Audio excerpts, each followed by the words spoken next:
Marla hadn't meant to drive through the town of Morrow's End.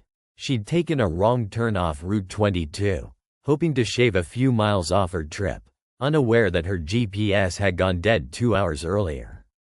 Her phone screen remained black despite multiple restarts, and the gas gauge edged lower with growing urgency.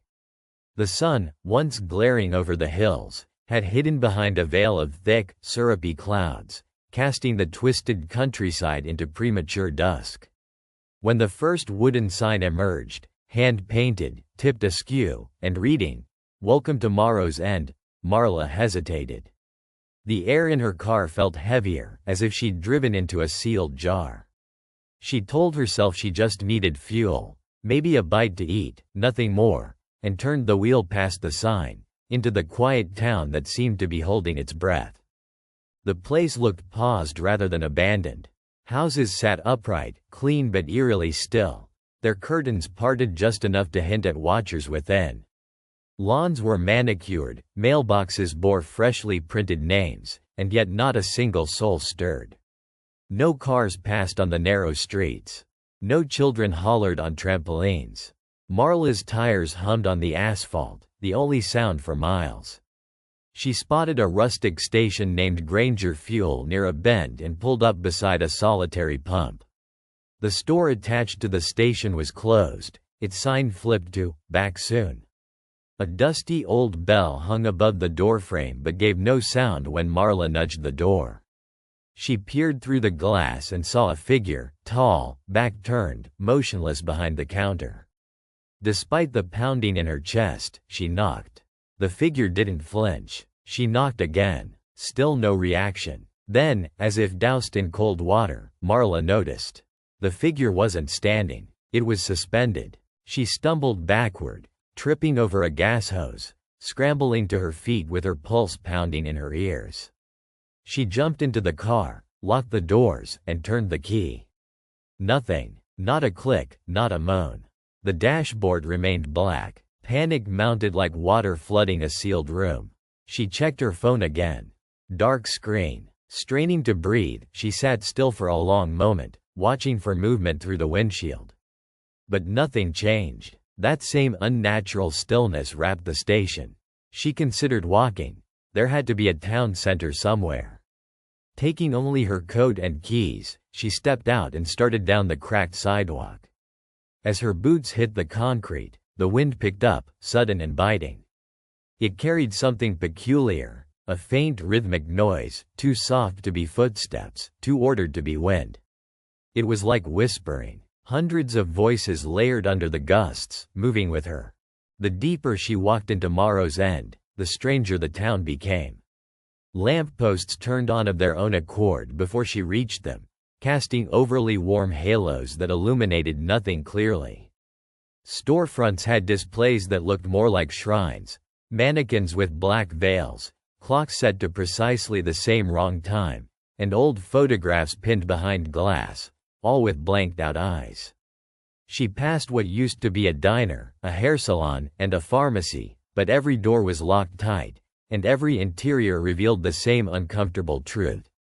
People had left in a hurry, but they had intended to return. Chairs were pulled back slightly from round tables. Half-filled glasses of water sat sweating on coasters. A copy of the daily paper rested beneath the breeze of an unplugged ceiling fan, February 14, 1983. Marla hadn't noticed until just then that every window reflected her own image as if she were standing inside the buildings, staring out. She reached a square where a statue stood, old stone, eroded and mossy. Its face had been deliberately chipped away, leaving a blank oval that made her stomach churn. A low droning sound began emanating from its base, but when she stepped closer, it stopped. Painted around the plinth in dull red were the words, "We stay when they forget." Marla felt a cold tingle at the base of her skull, an instinct that told her to turn around, to run. But behind her, nothing looked familiar. The streets reorganized themselves without smoke and mirrors, but subtly, an alley that hadn't been there 20 seconds ago, a lamppost that now leaned at a different angle. She was sure she had come from the east, but every direction held the same gray silhouette of buildings and dusky skies, growing darker by the moment. Shivering, she retraced her path, or tried to.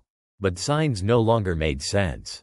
Main Street had become Hollow Row. The gas station had vanished. In its place stood an identical facade, but faded, with boarded windows and a collapsed awning. Marla ran up to it, desperate for something. Any sign that reality was still beneath this varnish of madness. She peeled a flyer from the door. Missing. Marla Denning, age 29, last seen, February 14, 2023. Her knees gave. The photo was hers, same scarf wrapped around her neck, same anxious eyes, but the date twisted her gut like a knife. She stared at the paper, willing the ink to change, the lie to correct itself, but it remained. The hands on a broken clock behind the window ticked once, loud and final, even though the clock was missing both batteries and glass.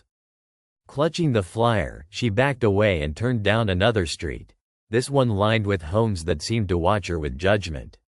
One door creaked open as if on cue, revealing a hallway bathed in amber light. Despite every warning bell in her body, Marla stepped inside. Each step echoed as if the house wanted to announce her arrival. The hallway was narrow and endless, hung with portraits of strangers whose eyes followed as she passed. Not one of the faces held a mouth. At the end of the hall was a room with a mirror, and standing there was a woman, her same height, same frame, but the reflection didn't mimic her. Instead, it smiled, and it wasn't her smile.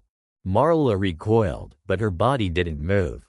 It stayed in the reflection, grinning mechanically, lips stretched too wide, pupils too still. She jerked away and stumbled back into the hallway, only to find it gone. The house had rearranged itself into wood-paneled walls and barred windows. She ran, room to room, each space more distorted than the last, upside-down writing smeared on ceilings, radios whispering voices in reverse, and mirrors that showed her being followed when no one was behind her. In one room, she found her car keys in a bowl on a table, even though she still had them in her pocket. She reached inside, nothing there. Her coat was missing from her body altogether. Eventually, she found herself back outside, or what might have been outside. The sky bled red into black, and the ground was soft and uneven beneath her boots, like fabric stretched too thin. In the town square, the faceless statue was gone. In its place stood rows of people in stillness. Their faces, mouths sewn shut, bodies outlined in salt as if newly carved from it. One by one, their heads turned toward her, synchronized and silent. In their collective gaze, something clicked inside her, something ancient, a knowledge unspoken but deeply understood. And when she turned to run again, she saw her own face among them, but not among the living. Her body was still, eyes glazed, mouth sealed, staring at herself from within the crowd. Then the lights blinked out.